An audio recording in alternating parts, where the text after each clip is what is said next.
Olá, seja bem-vindo. Eu sou o Francisco Scorsin. Vou fazer uma palestra para esse Congresso de Literatura Católica sobre a Bíblia e a literatura, as relações entre essas duas. Para quem não me conhece, eu já trabalho há alguns anos, já quase uma década, com literatura. Menos tempo, mas de maneira até mais intensa, justamente nessa relação entre a Bíblia e a literatura, ou até para ser mais específico, entre mitologia e literatura. E um dos autores que eu mais me dediquei é o Northrop Frye, que é o qual eu vou me basear muito aqui para conversar com vocês sobre isso, sobre esse tema. A ideia da palestra hoje, ela é, vamos dizer assim, muito mais ser jogar uma série de sugestões para dialogar com todas as demais palestras que terão nesse congresso. Mais do que eu especificar algum aspecto dessa relação da Bíblia com a literatura e aprofundá-la especificamente falando.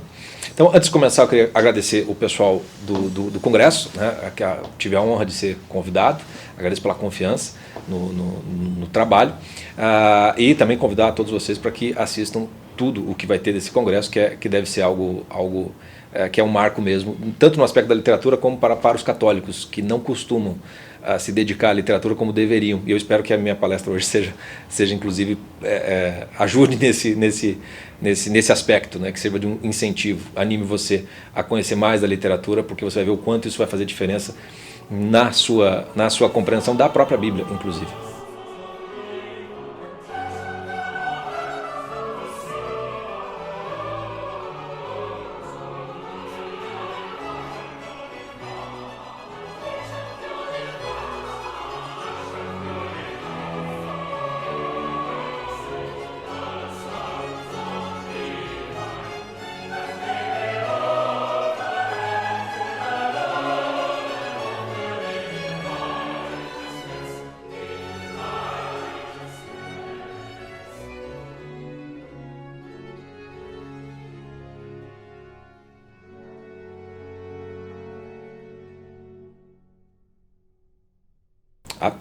Então, bom, para a gente começar essa conversa, eu queria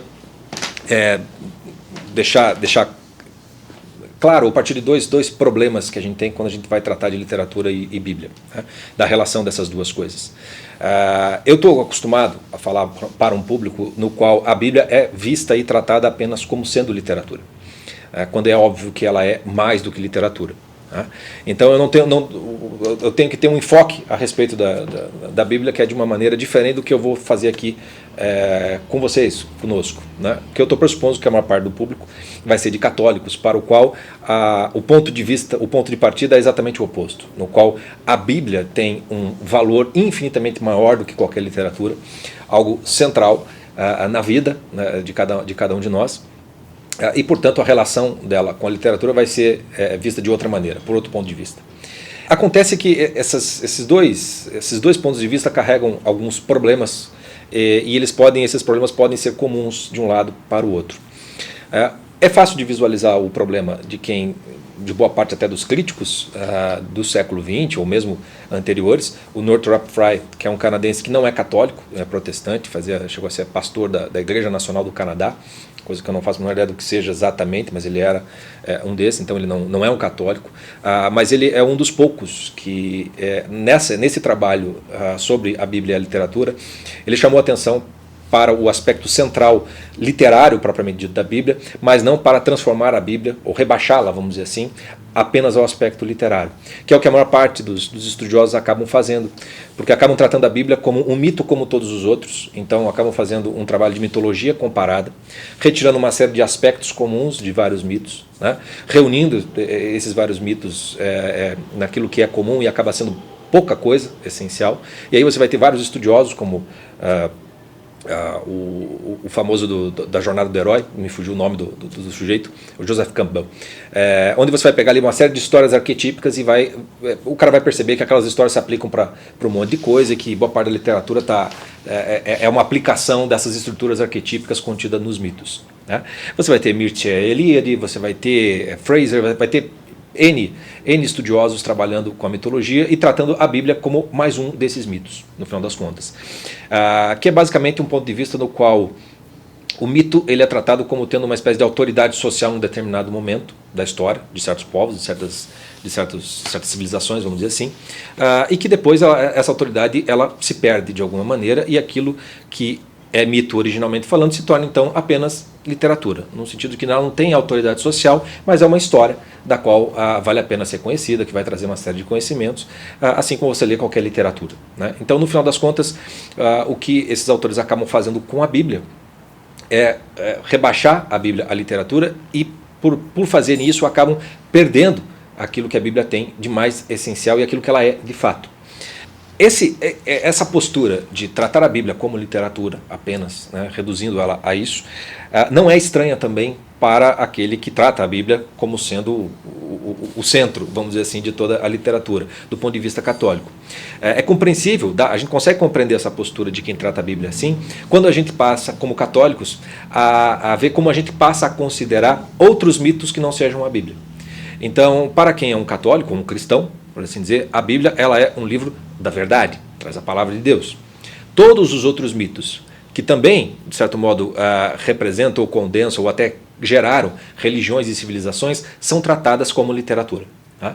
Como são aspectos mitológicos, que têm autoridade, etc, etc, exatamente como o pessoal que não é cristão trata a Bíblia, a gente acaba tratando a mitologia alheia. Né? Então pega a mitologia greco-romana, pega mesmo o Corão dos islâmicos que estão dentro da cosmovisão bíblica também, os Vedas, etc. e tal.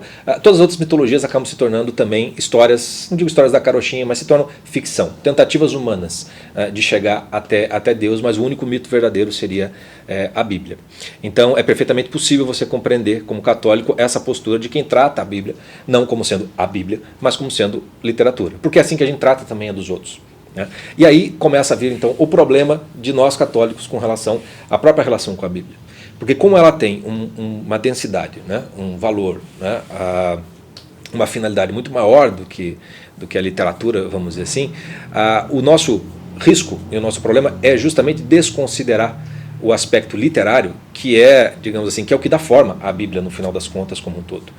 E ao desconsiderar esse aspecto literário, partindo direto para um aspecto mais alegórico do que a Bíblia então nos diz sobre a vida, de como devemos nos agir, comportar, etc. e tal, ou mesmo um aspecto doutrinário, de você tirar uma série de conhecimentos da Bíblia, quando você perde essa base literária, ou você passa por ela como se ela fosse menos importante, você acaba também perdendo quase tudo que a Bíblia tem para dar. E boa parte do teu, digamos assim, do teu trato com as coisas católicas, com a tradição, etc. e tal, é muito provável que vai acabar sendo muito engessado. Né? Tem uma famosa passagem na Bíblia que diz sobre a letra e o espírito. Né?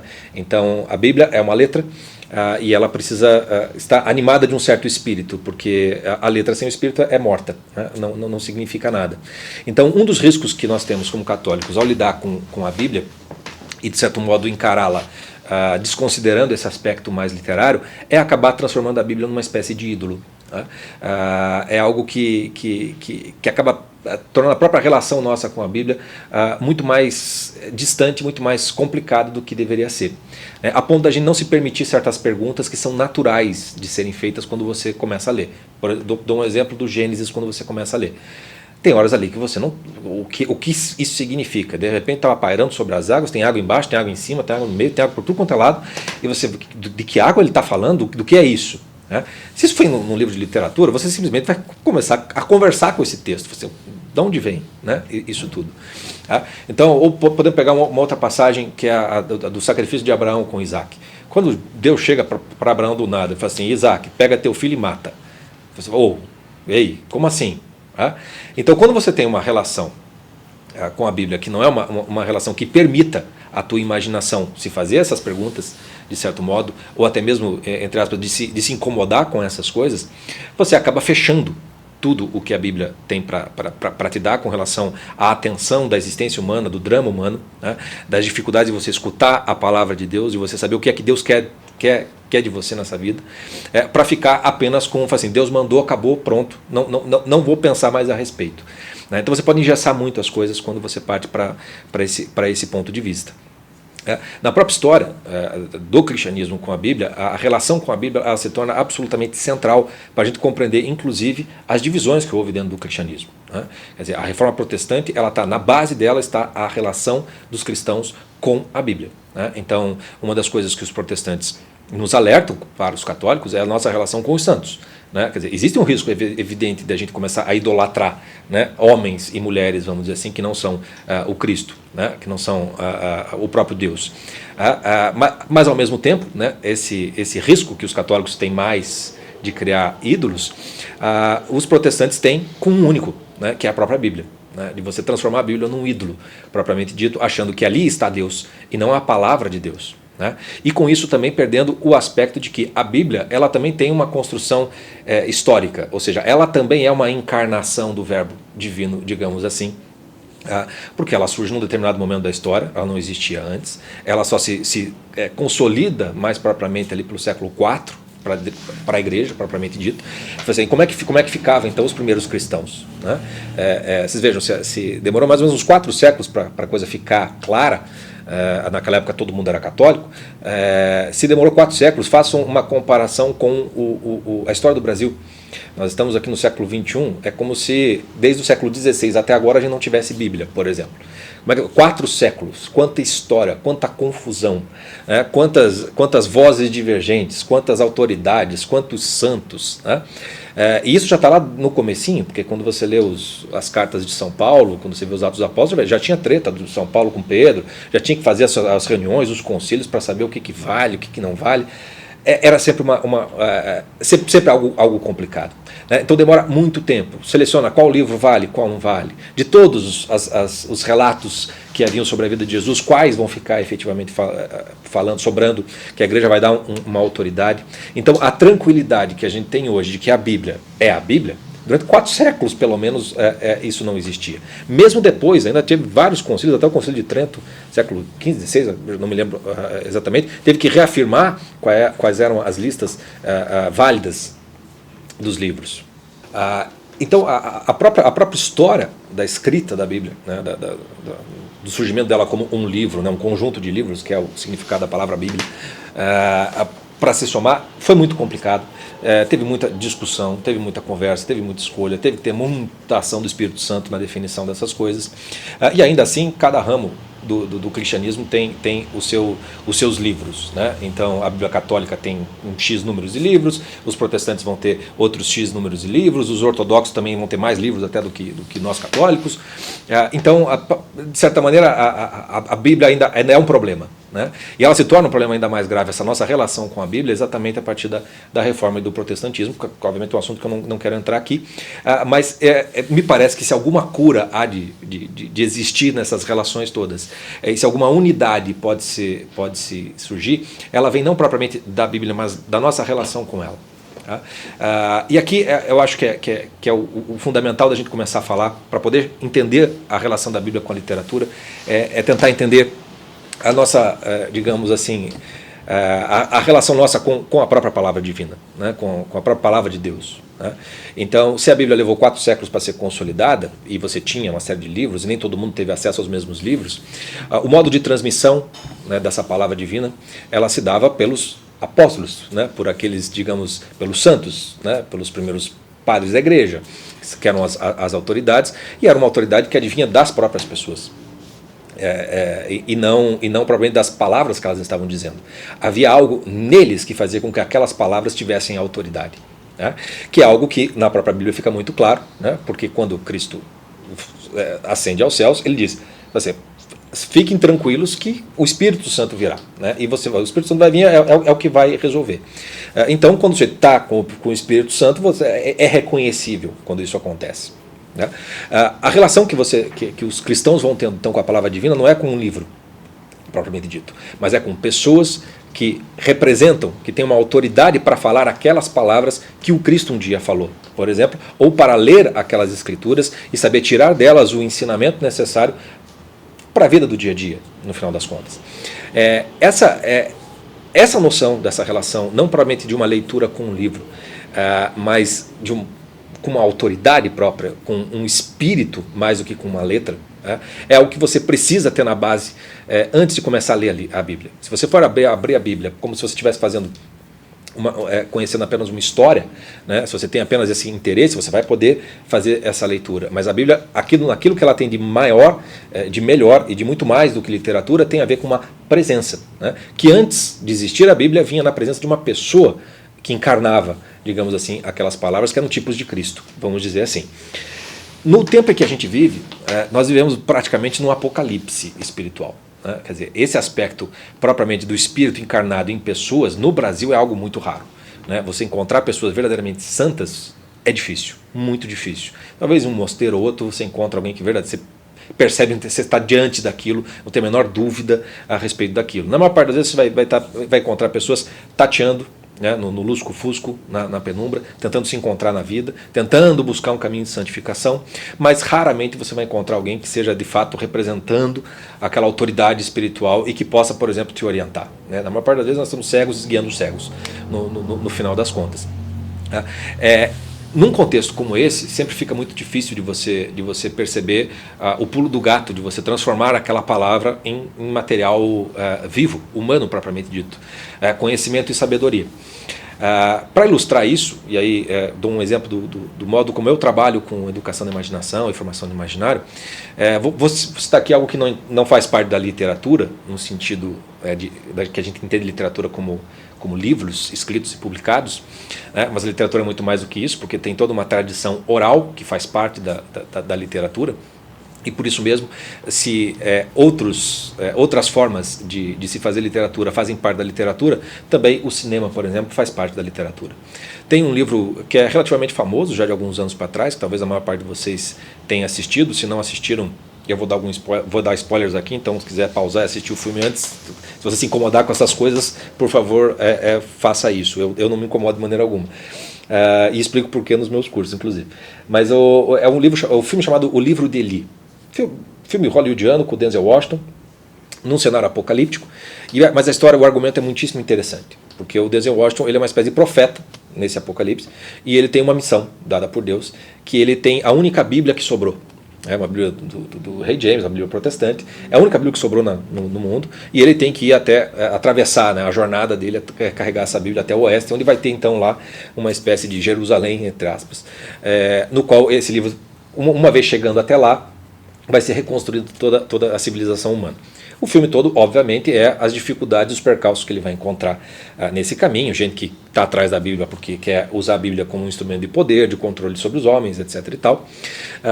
E uma das coisas que é muito interessante do livro é que ele perde o livro, ele não consegue chegar com o livro. E, no entanto, o livro chega até lá porque ele tinha o livro todo memorizado. Mas o interessante do filme não é tanto essa jornada da Bíblia, do fato de ele conseguir decorar, mas é justamente o que faz com que ele não esqueça a Bíblia no final das contas. Porque todo o filme ele fica o tempo todo assim, não vou me desviar do caminho. E durante o caminho ele é chamado a ajudar uma série de pessoas que estão sendo atacadas, etc. e tal. E no primeiro momento ele não, meu caminho não é esse, não vou me arriscar aqui para ajudar o próximo, porque eu não vou ser o bom samaritano, porque eu tenho que levar a Bíblia até o lugar. E porque ele não faz isso, ele acaba perdendo a Bíblia justamente. Tem uma consequência na sequência dele não ter feito isso, e depois ele vai passar pela mesma situação na qual então ele faz a coisa certa. O filme até, inclusive, é bem simples em termos simbólicos, porque depois que ele escapa de um lugar, tem uma bifurcação, ele tem que escolher um caminho, tem que escolher o outro. Aí como ele escolheu um, vai dar errado, se ele escolher o outro, seria o certo. E no final das contas ele vai perceber que quando ele perde o livro, e ele fala para a mocinha que ele salva, ele diz justamente isso. A expressão dele é mais ou menos essa. Se eu aprendi alguma coisa com esse livro foi isso, que eu tenho que me sacrificar pelos outros, eu tenho que ajudar o próximo. Foi isso que eu entendi desse livro. Então mais vale te salvar do que salvar a própria Bíblia, no final das contas. E é justamente isso que faz com que ele não esqueça essa Bíblia, e ele tem uma autoridade para contar a Bíblia, relatar a Bíblia, que tem um cara lá que está escrevendo, e ele lá deitadão, e contando toda a Bíblia que ele decorou na cabeça dele. Mas o próprio poder daquelas palavras advém da própria personalidade do sujeito, que de alguma maneira transformou aquele livro em vida. Nele mesmo. Aquele momento em que o cara pode falar como São Paulo. É Cristo quem fala por ele, não ele mesmo, no final das contas. Esse tipo de relação, então, com a Bíblia, com a própria vida, é algo absolutamente central para a gente poder começar a pensar em termos da relação da Bíblia com a literatura, como que as coisas se desenvolvem no final das contas, qual é a relação da própria Bíblia com outros mitos e coisas por aí. Isso com relação a esse aspecto existencial dessa relação com a Bíblia, que leva você a lidar com a Bíblia não como se fosse uma história que você está lendo e está se entretendo ou qualquer coisa, mas é algo que é radicalmente existencial, né? Que é algo que lida diretamente com o que você está fazendo da sua vida, no final das contas, que te conduz, que te orienta, etc, etc. O próprio exemplo que eu dei aqui do sacrifício de Abraão é muito interessante, porque quando você pega um dos livros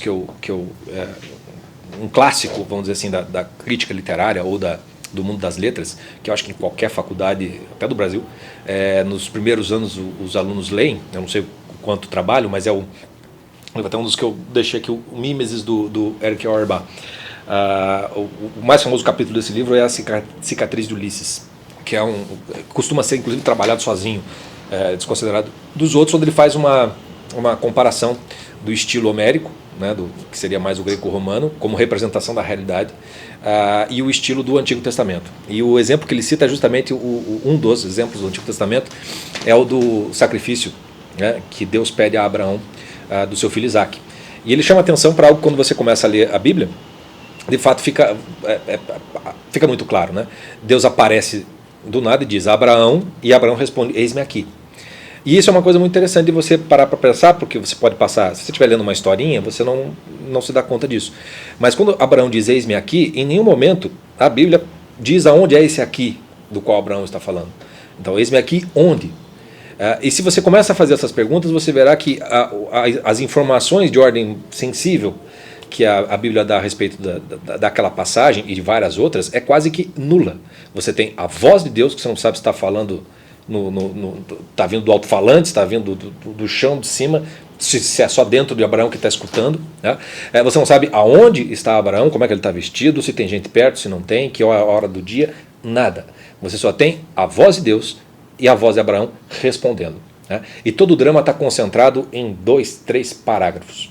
Se você vai transformar aquilo numa história literária, aquilo dá para fazer volumes, como Thomas Mann fez com José e seus irmãos, por exemplo, que também é uma história relativamente curta na Bíblia, não deve dar 10 páginas, se tanto, e o Thomas Mann faz 4 volumes, justamente preenchendo todo esse mundo material, sensível, psicológico, inclusive, para que a essência do que está na Bíblia, de certo modo, se torne mais plástica para nós, e de certo modo, então, a partir desse mundo imaginado, da imaginação, a gente possa então acessar certas verdades essenciais que estão dadas de maneira meio que direta na Bíblia e nessa história do Abraão. O que eu quero destacar com isso é mais ou menos o seguinte, que é o que o Auerbach diz, assim, o estilo da Bíblia, como você começa a ler, ele é tão totalitário, vamos chamar assim, ele é tão radical, que assim, se você não entra na Bíblia no sentido de que é Deus que está falando ali, literalmente falando, que não é outra coisa, você não tem condição de começar a compreender. Porque o pedido que Deus faz para Abraão naquele momento, naquele contexto, ele é incompreensível. Abraão obedece porque é Deus que está mandando. Mesmo quando o anjo vem e mostra, fala, era um teste, né, de fidelidade, dá para você se perguntar, pô, precisava esse tipo de teste, nessa radicalidade? Você começa a se perguntar, que tipo de Deus é esse? Esse é um tipo de interpretação muito comum do pessoal que não é cristão e nem católico. O Deus do Antigo Testamento é um Deus vingativo, né? É um Deus ruim, né? É um Deus violento, etc. e tal. E o Deus do Novo Testamento é um Deus bondoso, etc. e tal, como se não fosse o mesmo Deus, né? Num e no outro. Então, a relação com esse Deus que fala, né? Para que você compreenda uma passagem de Abraão, você vai precisar ler toda a Bíblia, porque Deus não falou só naquele momento, tem uma história que está acontecendo, né? E tem um porquê que vem antes e um porquê que vem depois, né? Existe um aspecto histórico mesmo que é necessário, e que aquela passagem que está ali na essência vai precisar ser de algum modo encarnada num contexto que está dado na própria Bíblia. Essa centralidade da relação com o próprio Deus, no final das contas, ela tem que ser radicalizada mesmo na Bíblia. Porque o que acontece? À medida que você vai lendo todos os livros da Bíblia, vai chegar em que é o seguinte: ou aquele sujeito que nasceu, viveu 33 anos, morreu, ressuscitou e foi aos céus, e aquele cara é o Filho de Deus, ou ele não é. E se ele é o Filho de Deus, é o seguinte, muda tudo. Entendeu? Essa Bíblia aqui não é um mito como os outros. Isso aqui é um fato histórico, do qual nós estamos falando em cima dele, e o que a gente vai ter para falar a respeito disso não vai fazer a menor diferença, porque aquilo que aconteceu não nos acontece. Então a radicalidade está nisso. Ou isso aqui, esse cara é o Filho de Deus, e a partir disso é uma boa nova que muda tudo e deixa tudo às claras, que a coisa vai ser assim, assado, etc, etc, etc. Ou então ele não é de maneira alguma, e esse livro aqui então é uma história da carochinha. É alguém inventando uma história interessante que pode servir para a vida, de autoajuda, etc e tal, mas não vai ter essa centralidade e radicalidade. E aqui é algo absolutamente essencial, porque essa radicalidade do Cristo está dada na própria construção da civilização ocidental. Nós contamos o tempo em função desse cara. Tem antes de Cristo e tem depois do Cristo. Não tem antes da Bíblia e depois da Bíblia. Tem antes do Cristo e depois do Cristo. Essa radicalidade do Cristo faz com que todo o nosso conhecimento, todo o nosso estudo, todo o nosso approach, vamos dizer assim, a toda a literatura, a toda a mitologia, mude radicalmente. É tudo antes de Cristo e tudo depois de Cristo. Então, quando você vai fazer uma mitologia comparada, o católico ele pode perfeitamente olhar para todas as mitologias e dizer que olha, isso aí não é como a Bíblia. Porque a Bíblia é um mito que aconteceu de fato, vamos dizer assim. Ele tem uma autoridade da existência, vamos dizer. Os outros são, digamos assim, frutos da imaginação de vários autores, de várias pessoas que estão tentando captar algo dessa mesma realidade. O que um católico, um cristão não pode fazer que é o risco da ideologização e da idolatria da Bíblia, é achar que a Bíblia é a única verdade e que todos esses outros mitos são todos mentiras, todos ficções, tudo coisa do demônio, vamos dizer assim. Então, a relação com que nós cristãos vamos ter com os demais mitos é, obviamente, de uma natureza diferente da relação que a gente tem com a Bíblia especificamente com a história dos Evangelhos, com a história do Cristo. A diferença é a seguinte, outros mitos também formaram civilizações, fazem parte de civilizações, de religiões, duraram milênios ou ainda continuam durando. E assim, se Deus falou para esses, através desses mitos, e só veio com a boa nova a partir do Cristo, e a partir do Cristo então tem que mudar tudo, a única coisa que muda é a nossa relação com esses outros mitos, mas não retirando a verdade que eles carregam consigo, e a realidade que produziram nos seus contextos, os mais variados.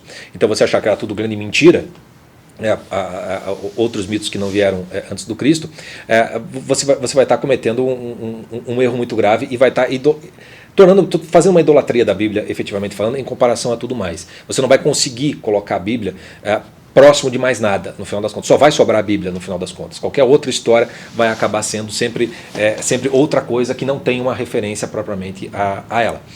O modo como existe o antes de Cristo e o depois de Cristo, ele é modelar para a relação que você tem entre os mitos. Então você vai ter um antes da Bíblia e um depois da Bíblia nesse sentido, ou um antes de Cristo, propriamente dito, do mito cristão, efetivamente falando. O que vai mudar é exatamente o tipo de relação que se estabelece dentro da Bíblia entre o Antigo Testamento e o Novo Testamento. Então é da tradição cristã visualizar o Antigo Testamento como sendo sempre uma espécie de tipo, acho que o nome que se dá é tipo e antitipo, é o nome mais ou menos isso que o Northrop Frye usa bastante, a tradição usa bastante. É um nome que eu já usei bastante, mas que eu não gosto mais tanto de usar, porque você acaba perdendo indo para abstrações e não entendendo do que se trata no final das contas. E assim, uma das coisas que acontecem no Antigo Testamento só vai ganhar sentido, significado e uma espécie de explicação com o que acontece no Novo Testamento. Basicamente, esse é o critério, essa é a regra do jogo, vamos dizer assim. Essa passagem que eu citei, de Abraão com Isaac, quando que isso vai ganhar algum sentido, efetivamente falando? Quando o próprio Deus coloca o seu filho, encarna o seu filho, para vir ser sacrificado por todos nós. Aquilo que, vejam como a história do Cristo modifica completamente o modo como você vai entender a história de Abraão. Aquilo que Deus pede a Abraão, que parece algo totalmente nonsense, desnecessário, e que Abraão quase mata o próprio filho, só para agradar uma espécie de capricho divino, e que Deus na última hora segura, Deus vai fazer com ele mesmo, e ele não vai segurar na última hora, ele vai fazer o filho dele sacrificar mesmo, né? E por um sentido que está muito claro de salvação de toda a humanidade, que muda toda a nossa relação com a existência a partir daquele momento.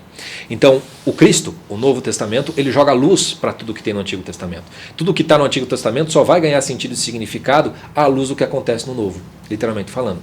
Então, toda a relação que você tem com os mitos anteriores ou os mitos laterais à Bíblia tem de ser no mesmo sentido. Quer dizer, todos esses mitos, de algum modo, eles vão apontar para algo que só vai ganhar luz, clareza, possibilidade de conhecimento e explicação com Cristo. Vou tentar dar um exemplo aqui mais concreto do que eu estou tentando dizer. Se vocês forem pegar na mitologia greco-romana, que vai ter lá uma série de autores, é uma mitologia que não está consolidada numa Bíblia, vamos dizer assim, mas você vai ter alguns cânones ali que todo mundo considera como sendo as fontes, né, mais fidedignas dessa mitologia. Né? Vamos então para aquilo que já é ali uma ligação entre mito e literatura que está em Homero, né, que seria o começo da história da literatura. Quando você pega a Ilíada e a Odisseia, você verá que a Ilíada canta a ira de Aquiles, efetivamente falando. Aquiles morre no final, porque ele tem um calcanhar de Aquiles, tem uma parte que está falhando, que não dá conta, né? Aquiles não é um super-homem, porque tem o calcanhar dele que é profundamente humano. E tem uma coisa interessante que acontece na Odisseia. Na Odisseia, a história é sobre a volta do Ulisses para casa, do Odisseu para casa. Né? E nesse caminho de volta, ele passa pelo Hades, né? Que não é um inferno dos gregos, uma espécie de lugar dos mortos. E nesse inferno ele encontra Aquiles. E aí ele quer conversar com Aquiles para perguntar. Falei, bom, já que você foi o maior de todos, né, em vida, imagine cair no Hades, você seja o pica das galáxias. Né? E o Aquiles dá uma resposta desconcertante, da qual Ulisses nada mais se fala na Odisseia, fica por isso mesmo, que o Aquiles diz assim, olha, se eu pudesse voltar, né, para a vida, eu ia preferir ser um fazendeiro, um pastorzinho, um fazendeiro, pequeno, não ia querer nada de grandiosidades, nada disso, porque assim, melhor ser o último dos homens em vida do que ter sido o maior de todos aqui nessa morte. Havia uma tristeza, uma melancolia, uma frustração profunda do Aquiles com o que acontecia no Hades, depois da morte. Quando a gente pega Aquiles, eu falo, puxa Aquiles, que coisa mais depressiva, como assim? Se você for olhar isso à luz da Bíblia, onde que uma noção disso vai aparecer na Bíblia, vai estar no Eclesiastes. Quando você vai para o Eclesiastes, o que tem o Eclesiastes? Né? Tudo é vaidade. Mas olha, se o Aquiles vai morrer igualzinho o covardezinho, se o bandido e o herói, né? Se o grande sábio e o tolo, vai tudo morrer junto, tudo é vaidade, tudo é vão. Né? Para quê? Qual é o sentido de tudo isso? Qual é o sentido da vida? Vejam então como está faltando alguma coisa que joga luz e sentido para a própria existência humana. Não à toa, na mitologia greco-romana, ela vai se desenvolver em termos de literatura a grande tragédia grega. A grande tragédia grega ela é maior do que qualquer outra coisa da literatura grega, não que o restante seja ruim, mas o maior é a tragédia grega, justamente porque esse confronto com o sentido último da vida e da morte vai estar ali de maneira dramática e trágica. Quer dizer, você não tem essa resposta, você não sabe. Né? E se você olhar só para o Aquiles ali, é de você se perguntar, caramba, o que eu faço da vida? Porque se o Aquiles não é um modelo, se eu não tenho que ser isso aqui, porque vai dar... Será que eu tenho que ser um fazendeirozinho, então? Mas como assim? A própria Odisseia do Ulisses já dá também um pouco de resposta do modo como o ser humano tem de viver e ser, no final das contas. Né? O Eclesiastes ele vai ganhar luz quando? Onde? Somente a luz do Cristo. Porque, de fato, se não for para você seguir o caminho do Cristo, o caminho da verdade da vida, que é o próprio Cristo, tudo é vaidade. Tudo é vaidade. Nada tem sentido fora dele. Vejam a centralidade e a radicalidade que tem o Cristo dentro da Bíblia, mas que transcende infinitamente o texto, literalmente falando. É da própria existência. Toda a relação com a mitologia, portanto, acaba sendo dessa maneira. Né? Aqui eu fiz com vocês, como é que eu vou compreender o Aquiles? Quando eu jogo uma luz cristã para tudo aquilo ali, né, do Aquiles, eu consigo compreender uma espécie de... Eu posso dar uma resposta que Aquiles não tinha, e que Odisseu também não poderia dar. E que a tragédia grega emblema claramente a tragédia, que é o sentimento trágico da vida, como diria o Unamuno. Acontece que com o Cristo, né, a boa nova é justamente isso. A tragédia que vinha antes, ela passa a ser irônica, porque de certo modo só é tragédia agora se você quiser que seja, porque o caminho está dado. Ficou claro, tudo está à luz, vamos dizer assim. Então a própria relação com as mitologias e com, digamos, a literatura anterior, ela acaba tendo que ganhar sentido e significado à luz do próprio Cristo. O que acontece com depois, então, de Cristo? A própria Bíblia também mostra. Quando você pega os livros posteriores aos evangelhos, o que você tem ali?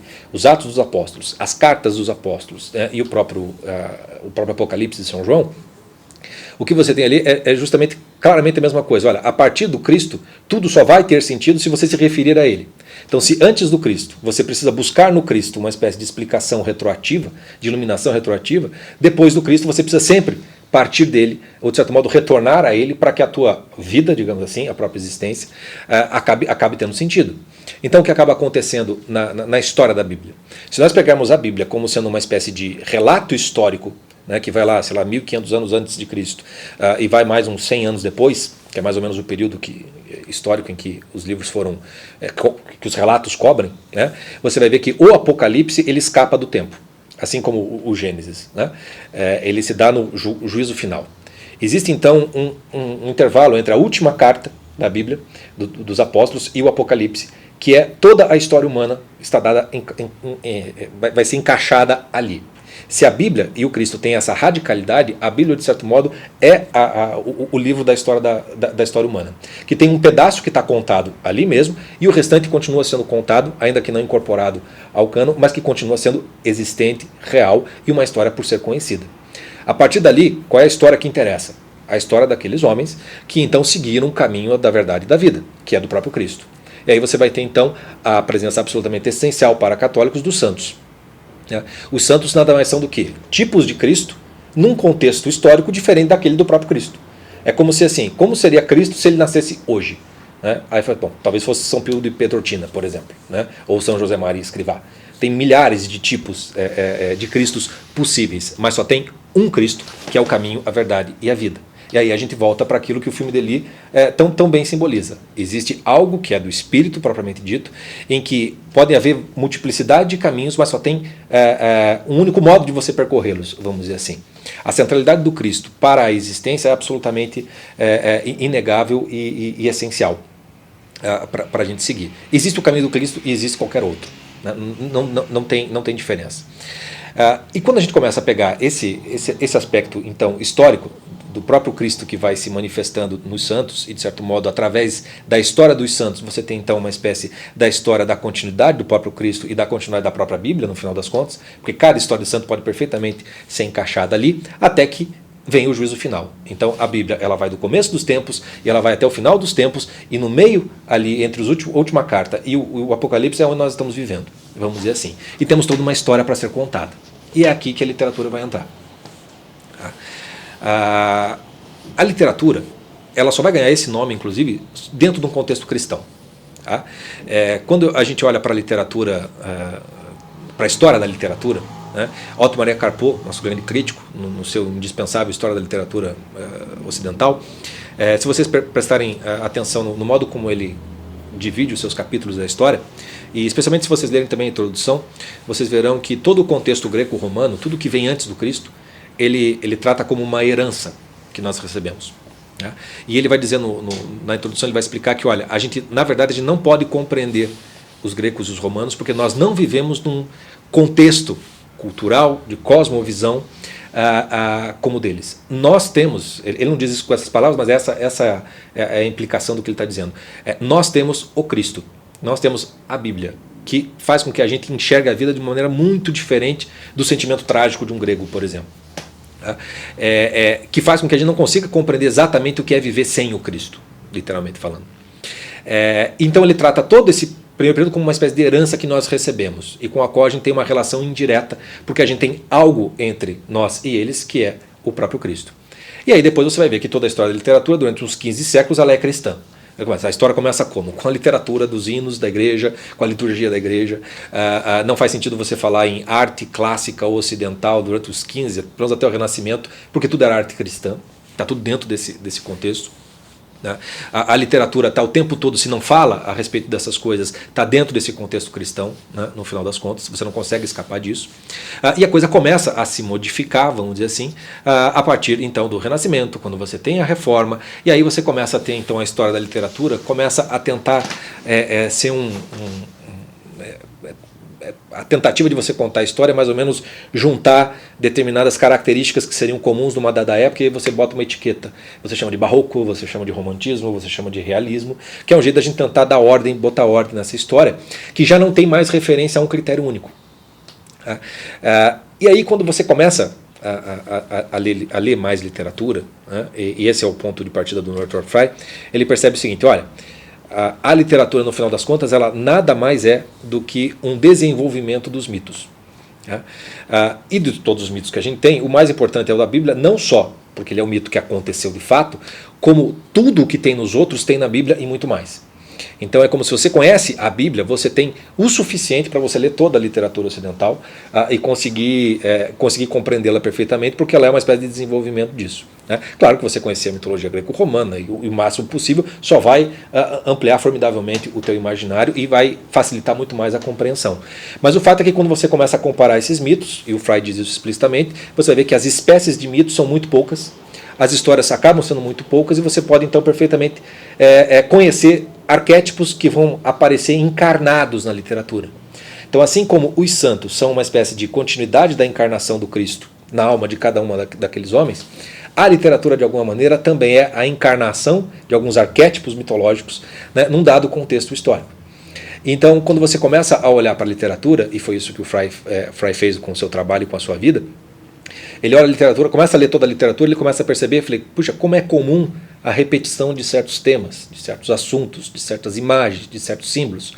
Quando ele começa a fazer essa coleção da quantidade da literatura, ele percebe que aquilo tudo, no fundo, são desenvolvimentos de algo que está dado de maneira muito condensada nos mitos, especificamente o mito bíblico e o greco-romano, que são a base do que ele trabalha. Quando o Frye começou a dar as suas aulas de inglês, na década de 20 mais ou menos, lá no Canadá, ele percebeu que os alunos que vinham para as aulas dele de letras, né, de inglês, ele via que conheciam tão pouco essa armadura, né, mitológica dada pela Bíblia, arquetípica, que ele percebia assim, se você não conhecer isso, você não vai conhecer literatura alguma, você não vai conseguir ler nada, você não vai entender nada. Porque o que acontece quando você não tem isso? Você fica somente com um extrato da literatura, né, que é o extrato com o qual a gente costuma contar a história da literatura, né, e isso é um problema para a história, que é basicamente o seguinte, a literatura ela acaba sendo, sem esse aspecto simbólico e arquetípico, ela acaba sendo basicamente um espelho da realidade. Então o que você faz? Sendo um espelho andante da realidade, é como se ela fosse uma representação de um determinado momento na história, espaço na história. Então quando você começa a ler literatura, não à toa você começa a achar o que você chama de literatura realista é aquela literatura que na verdade está mais próxima da sua realidade. Então tudo que é contemporâneo vai te parecer mais realista, salvo quando ele é claramente fantástico, vamos dizer assim, mas ele é inteiramente realista porque ele está dando uma representação de uma realidade que você está vivendo. Então a maior parte das pessoas que só gostam de ler literatura contemporânea é batata, tem um déficit simbólico, imaginativo, de cosmovisão, que faz com que elas não gostem de nada que é, entre aspas, antigo. Por quê? Porque aquilo já não diz nada para elas, porque elas só têm olhos para aquilo que é espelho daquilo que elas já estão vivendo. Então a literatura, como um espelho andante da vida, ela vai dando uma espécie de espelho de vários momentos da história. O livro Mimesis, do Auerbach, tem esse argumento. Ele vai passando pela história da literatura e vendo como em determinado momento a realidade foi espelhada. E através desse espelho ele pode conhecer um pouco mais daquele contexto histórico diferente daquele que ele está escrevendo no primeiro momento. Então o mundo realista, que a gente vê a partir da literatura do século XIX e XX, só nos parece mais realista porque nós estamos próximos. Né? E à medida que a gente vai pegando os mais antigos, essa literatura já não é mais tão realista para nós. Mas para um grego ler Homero, ele estava se vendo ali. Né? O modo como as pessoas falavam, como elas se vestiam, os tipos de hecatombes que se faziam para os deuses, o modo como se faziam os jantares, o modo como a cicatriz de Ulisses foi lavada pela sua ama, tudo aquilo era a vida real, era realista, vamos dizer assim. Então esse aspecto de realidade, de realismo, que vai estar em dado momento, dependendo do ponto onde você está nessa história, o realismo vai te parecer mais aquilo que está próximo, e o que vai ficando afastado vai tendo que se tornar naturalmente ou necessariamente simbólico para você. Então você até pode conhecer imaginativamente como seria aquela realidade, aquele realismo daqueles personagens, mas tudo o que eles têm para te dizer passa a ser não mais um espelho dessa realidade, mas um símbolo que pode te ajudar a compreender a tua própria vida. Então, basicamente, a literatura ela vai se dividindo nessas duas grandes categorias, de uma literatura simbólica, que serve para todo o tempo, que é universal, e uma literatura mais próxima, que é realista, que vai te servir porque ela é um espelho daquilo que você está vivendo. Quando você vai ver a história da literatura, você vai ver que esse critério de espelho parece ser o único critério com os quais a maior parte dos historiadores trabalham, porque eles não têm outro critério que não seja o cronológico. A realidade está ali. Saiu disso, foi para isso, foi para isso, foi para isso, foi para isso, e a gente não tem um sentido dessa história, no final das contas. A gente só pode acompanhar, e depois que passou, a gente pega algumas características próprias e junta e diz, isso é barroco, isso é romantismo. Acontece que se a literatura é um desenvolvimento do mito, o critério jamais pode ser esse cronológico. Né? O critério que decide é um critério mitológico, efetivamente falando.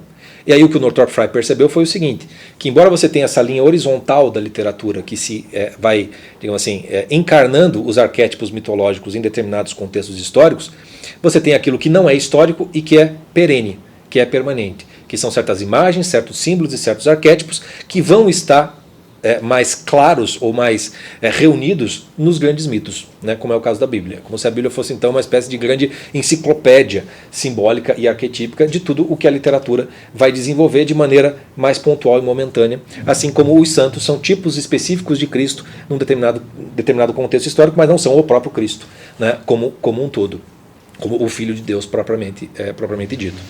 Então, o trabalho que o Northrop Frye percebeu com os seus alunos foi que ou eu dou um curso de Bíblia para esses caras, né, ou então eles nunca vão entender literatura de maneira alguma. E aí o curso de Bíblia que ele faz, obviamente, não é um curso de catequese, não é um curso como tem tantos, né, de leitura bíblica, etc. e tal. Não. É um curso literário sobre a Bíblia. Ele vai pegar da Bíblia aquilo que são os seus grandes arquétipos e que foram desenvolvidos pela literatura. Né? E essa é a relação que a Bíblia e a literatura permitem no final das contas. Né? Você tem de ter a Bíblia não só como um livro a mais na história dessa literatura, mas como sendo o livro que de algum modo estrutura, organiza e dá sentido para tudo o que veio depois da literatura. É isso que o Northrop Frye faz. Então ele pega lá, você lê, por exemplo, o Código dos Códigos, que é o primeiro livro dele sobre Bíblia e literatura, ou o segundo, que eu gosto até mais, que não tem tradução ainda, se chama Words with Power, que é Palavras com Poder, é um segundo estudo, é o último grande livro que o Northrop Frye fez, e está bem mais maduro em vários aspectos. Ali você vai ter, então, todas as dificuldades que a gente tem para ler a Bíblia no sentido mais literário, ele acaba facilitando bastante com relação a isso, e é por isso mesmo que eu trabalho muito aprendo muito com ele, e tenho meu curso de formação de leitores, parto dessa relação da Bíblia e da literatura, para você começar a aprender a ler literatura. É claro que isso não significa que você tem que parar de ler literatura para você poder, vou ler primeiro a Bíblia inteira para depois começar a ler literatura. Não é nesse sentido, é relacional. Entendeu? O que eu estou dizendo é que o livro que você está lendo da literatura, você vai encontrar o verdadeiro sentido quando você pega esses arquétipos que vão estar dados ali na Bíblia, e aquele arquétipo vai jogar um sentido para aquela leitura de uma maneira que você não imagina. Vou dar um exemplo. Eu já dei aqui o exemplo da passagem do Ulisses, do Aquiles, né? Na Ilíada e na Odisseia, e aí o quanto isso faz sentido quando você pega o Eclesiastes dentro do contexto do sofrimento do Cristo, né, no Getsemane. Quando você tem Cristo assim, Pai, por que você me abandonou? Esse sentimento, né, que o próprio Cristo ali, naquela sua matéria humana, está ali angustiado, não entendendo o que Deus está fazendo no final das contas, naquele momento pelo menos. Você vê que ali você tem um grande arquétipo que joga luz para tudo que veio antes e joga luz para tudo que veio depois. Então, se você quer ver como isso pode se desenvolver num período cristão, leia Hamlet, por exemplo, do Shakespeare. Quando você lê Hamlet é um brutal, pesadíssima meditação a respeito do sentido da vida e da morte. Ser ou não ser, eis a questão. Hamlet está o tempo todo lidando, por que eu não me mato? Essa basicamente é a pergunta que o Hamlet faz, por que eu não me mato? E ele fala assim, porque talvez o que venha depois da morte seja pior ainda. Então, por covardia, eu prefiro ficar sofrendo com o que eu tenho aqui. O final do Shakespeare é o Hamlet pegando o pessoal costuma ser ou não ser com a caveirinha, né? Mas na peça não é assim, o ser ou não ser vem solto da caveira, a caveira vem só no final, onde ele vai pegar uma série no cemitério, várias caveiras e, isso aqui acho que foi Alexandre o Grande, isso aqui talvez foi não sei quem, isso aqui foi um grande advogado, aí até que ele acha a caveira do bobo da corte, o Yorick, e ele fala assim, olha, é o Eclesiastes ali, né? Tudo vai acabar desse jeito, nós vamos acabar aqui em pó, né? Aonde que vai estar o sentido maior disso tudo? No Hamlet você vai ter todo um pano de fundo que é arquetípico da Bíblia. Você vai ter um pano de fundo de purgatório, que vai jogar sentido para o que está passando pelo Hamlet. A morte dele não vai ser trágica no sentido grego, sem sentido, e como se alguma coisa ela precisasse morrer para que a ordem fosse restabelecida ou algo que o valha. Não, vai ter um sentido salvífico no final das contas, né? Vai ter essa coisa da restauração, mas vai ter também a coisa da purgação no final das contas. Então, quando você tem esse aparato, né, simbólico, arquetípico, você compreende muito melhor as leituras. Posso dar outros exemplos, né? Um exemplo que o Fry também dá é, por exemplo, se pegar o conto de fadas da Cinderela, se eu não me engano. É isso? Eu acho que é o da Cinderela. Ele vai falar, onde você vai pegar os arquétipos disso nos mitos? Na Bíblia você vai pegar o livro de Ruth, por exemplo. Tá? Que é claramente a Cinderela. E quando você conhece no contexto de sentido da Bíblia, a Cinderela, que a gente conhece do conto de fadas, vai crescer muito mais do que se você só ficar com a história da Cinderela. Né? Com todas as histórias da literatura acaba sendo isso. Um que eu dou vários, esse exemplo eu dou várias vezes, já dei, estou pensando até em dar curso com base nisso, mas já fiz outras palestras, é, por exemplo, um autor contemporâneo, que eu não sei até se não vai estar no nosso congresso, que é o Jorge Simenon. Um autor que não tem uma infância católica, mas não é um autor católico, mas é um autor que só não é católico porque, no final das contas, não quer ser, mas a relação dele com a literatura, com a vida, ela é precisamente católica no sentido que eu estou tentando passar aqui para vocês. Então, quando você pega toda a literatura do Jorge Simenon, ela pode ser dividida em dois grupos. Você tem os livros policiais dele, do Inspetor Maigret, e você tem os livros que chamam de os romances duros, ou os romances psicológicos dele. Quando você começa a ver uma repetição de um padrão na literatura dele, nos personagens, etc. e tal, e você começa a perceber que esse padrão, para você entender esse padrão, ele só pode, se o Fry tem razão, se o que eu estou falando para vocês faz sentido, eu só vou encontrar esse padrão no arquétipo, que é mítico. Né? Dentro da Bíblia, pode haver vários arquétipos que você pode usar para interpretar, mas um que vai se encaixar tão perfeitamente, que vai jogar uma luz tão brutal para o Simenon, que transforma o Simenon em algo muito maior do que ele mesmo imaginava, é a parábola do filho pródigo. Você vai ter o Inspetor Maigret como o pai do filho pródigo. E todos os personagens, que são os criminosos, as vítimas, ou os dos romances duros dele, serão como o filho pródigo que um dia vão se dar na telha e vão voltar para a casa do pai. Nos livros do Simenon não tem Deus, não vai ter pai nenhum, mas tem algo que o personagem volta para si mesmo. Ele toma uma consciência maior no final das contas. E isso é absolutamente essencial para você compreender a literatura. Foi o que o Fry entendeu que precisava fazer, e foi o que ele fez. Ele deu durante mais de 60 anos esse curso de Bíblia básico. Outros professores se juntaram, foram dando mitologia grega. O resultado desse curso foi o seu livro, o primeiro livro, O Grande Código, que no Brasil foi traduzido para O Código dos Códigos, que é um best-seller.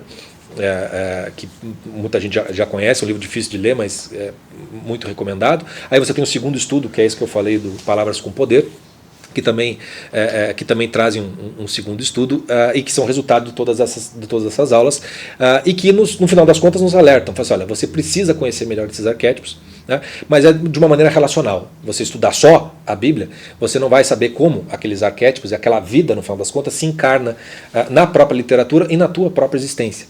Então existe um espelho da realidade que a literatura faz, que é um espelho mais realista, vamos dizer assim, e tem um espelho que é simbólico, que é aquilo que vai te ajudar a responder as perguntas: por que eu nasci? Por que eu estou aqui? Qual é a minha vocação? Qual é o sentido da minha vida? Para onde é que eu vou no final das contas? Né? Isso você só vai encontrar resposta a partir de uma mediação com esse mundo simbólico e arquetípico, que vai encontrar sua radicalidade de significado na figura do próprio Cristo e, em termos mitológicos, na Bíblia como um todo. Para vocês terem uma noção de como visualizar a literatura dentro desse contexto é absolutamente, digamos assim, ACDC, né, para a tua relação com a literatura. Vou dar um exemplo da própria noção de autor dos livros. Então, quando você lê Homero começava todos os livros dizendo: canta, ó musa. Ele pede para a musa, que é uma espécie de divindade, para que cante por ele como um instrumento da musa, um instrumento divino. Se você for, pode parecer que é coisa só de grego, coisa muito antiga e tal, mas grandes autores próximos de nós, eles têm a mesmíssima noção de que eles, no fundo, não são os autores. Então, assim como Homero tinha a sua musa, que falava disso, você vai ter depois, no contexto cristão, você vai ter o próprio Dante, falando do Deus do amor. Né? Então, o que é, de certo modo, Virgílio, como sendo uma espécie de musa antes de Cristo, e depois a própria Beatriz para conduzi-lo pelo céu, inferno, purgatório, etc. e tal. você vai ter autores próximos. Então, o Northrop Frye, o seu primeiro grande obra foi um estudo sobre William Blake. Chama-se Fearful Symmetry, acho que também não tem tradução em português. E o Blake, ele era um dos que os seus poemas, ele dizia assim, que ele não era o autor propriamente dos seus poemas, que ele era secretário dos seus poemas. Né?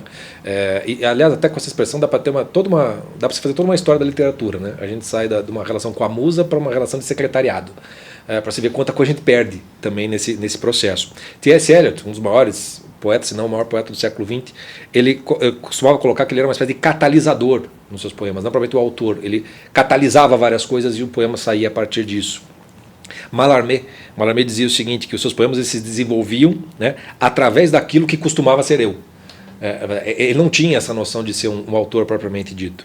Montaigne, né, também dizia o seguinte, que olha, eu não fiz os meus livros mais do que os meus livros fizeram a mim. Quer dizer, o meu próprio sentido de autoria, de quem eu sou, de certo modo, foram feitos pelos próprios livros que eu escrevi.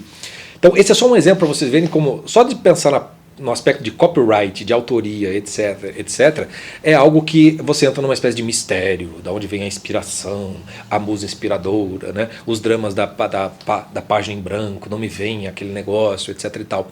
Demonstram que a nossa capacidade criativa não é feita do nada. Né? Quer dizer, tem que ter algo, né? E tem que ter alguma coisa que a gente pode chamar de inspiração, pode chamar de Espírito Santo, pode chamar de musa ou de secretário, do qual sou secretário, vamos dizer assim, para que a coisa aconteça. Para vocês verem como a literatura ela não pode ser desconsiderada desde uma outra coisa. Dentro da própria história da literatura, vou dar aqui, para a gente finalizar essa conversa, vou dar dois exemplos então de um santo que vai entrar na história da literatura, e de um escritor que de certo modo conseguiu, foi o que conseguiu construir criativamente, imaginativamente a nossa melhor imagem que a gente tem sobre o inferno e o céu e o purgatório. Então, quando Santo Agostinho aparece com as suas confissões, Otto Maria Carpo diz que ele inaugura um novo continente da literatura. De certa maneira, a literatura começa com Santo Agostinho. Por quê? Porque ali você tem a alma de um homem contando, de certo modo, a sua história, mas não está contando essa história para ninguém que não seja o próprio Deus. Se vocês pegarem as Confissões de Santo Agostinho, pena que eu não estou com ela aqui, mas vocês vão ver que todo o começo de canto dos livros que ele lê, ele começa com uma oração para Deus e ele está conversando com Deus e pedindo para que Deus explique para ele aquilo mesmo que ele está contando. E de certo modo até que Deus conte para ele aquilo que ele precisa contar. Ele tem uma intenção de que aquela história sirva de exemplo para os próximos, que façam confissões, que voltem para Deus. Mas ele está escrevendo o livro sabendo que quem está escrevendo, na verdade, é o próprio Deus. É Deus quem está, de certo modo, conduzindo e guiando. Tá? A coisa é assim. O que Santo Agostinho inaugura de uma espécie de consciência, né, humana, de alguém falando perante algo maior, que já está na Canta à Musa do Homero, é algo que vai ser desenvolvido pela literatura e vai, digamos assim, não digo resultar, mas eclodir, porque a história vai continuar, no grande romance. Né? O que é o romance, senão histórias de almas, vamos dizer assim, que estão em busca, às vezes, de si mesmos, em busca de sentido, em busca, às vezes, até de um tesouro, mas que é sempre simbólico de alguma outra coisa. Né? Então, essa própria relação nossa, dos autores com a literatura, já é uma relação mediada. Quanto mais para nós leitores, que somos mediados pelo trabalho desses autores. E para finalizar, a gente pode então juntar esses dois aspectos da literatura como um espelho da realidade e também como um espelho simbólico da realidade maior na qual nós estamos colocados, que é a realidade divina e que está encarnada nos símbolos mitológicos da Bíblia, e que vai ser melhor desenvolvida em termos imagéticos por Dante Alighieri. Então, quando você pega o que Dante fez com a sua Divina Comédia, ele pegou todo o seu momento histórico, todas as pessoas que ele conhecia, os grandes homens, os donos do poder, etc. e tal, e bota todo mundo onde? Dentro de um todo que só vai fazer sentido naquele contexto cristão. Você vai ter um inferno, um paraíso e um céu, no qual uma série de personagens históricos e vivos, inclusive, do momento em que Dante estava, estão colocados, só fazem sentido dentro daquelas estruturas, dentro daqueles círculos infernais, purgatoriais e paradisíacos. Então ali no Dante você vê a união entre o que era o realismo da época. Hoje, se você for ler a Divina Comédia, você precisa ter quase que uma enciclopédia ao lado, no qual para você saber quem foi fulano, quem foi fulano. Né? Um exercício legal, inclusive, é você tentar fazer, pegar personagens de hoje, que de certo modo, né, tem o mesmo problema, ou o mesmo pecado, né, ou a mesma virtude, e você colocar no lugar do Dante, você vai ver como a Divina Comédia, de repente, boom, se torna imensa, imensa, imensa. Né? Mas você vê claramente que ali você não pode separar uma coisa da outra. O encarnar histórico daquele contexto todo de julgamento e de salvação da alma, no final das contas, só faz sentido quando você tem o arquétipo de maneira clara, consciente para você. Dante faz isso de maneira imagética, e toda a história da literatura, de certo modo, você vai ter isso como pressuposto, ainda que você não tenha noção. Então é por isso que quando a gente vai falar de Bíblia e de literatura, não dá para tratar a Bíblia como literatura, e não dá para tratar a Bíblia desconsiderando esse aspecto literário. Porque daí a gente vai entrar num outro tópico, que é o quanto esse espírito se transmite pela Bíblia através do aspecto mais literário do que qualquer outro que a gente possa tirar a partir da leitura da Bíblia. Mas vem a partir da metáfora, vem a partir das imagens, dos símbolos, das narrativas que estão contidas ali. Então, a minha ideia hoje aqui com vocês era mais ou menos dar essa sugestão da centralidade da Bíblia para você compreender qualquer literatura que você queira ler, pelo menos da literatura ocidental, mas mais importante talvez seja da tua própria relação com a leitura da Bíblia, no final das contas, e o quanto a tua própria relação com a leitura de literatura pode ser melhorada, né? Não apenas algo que você se entretém, né? Ou que você busca alguma espécie de conhecimento, né? Ou de formação, mas ao contrário, né? Aquilo como um espelho da tua própria vida. Né? Aquilo pode jogar luz. Né? Então, basicamente, se a gente fosse resumir tudo, é mais ou menos o seguinte: a Bíblia não foi feita para ser interpretada. Né? A Bíblia é que nos interpreta, no final das contas. Né? Então, a literatura é a mesma coisa.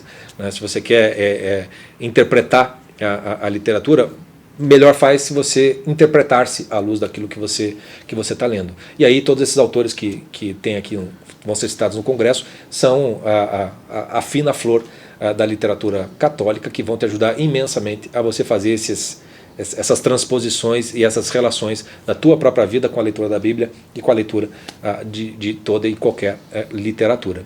Ok? Vou ficando por aqui, agradeço imensamente a atenção de vocês.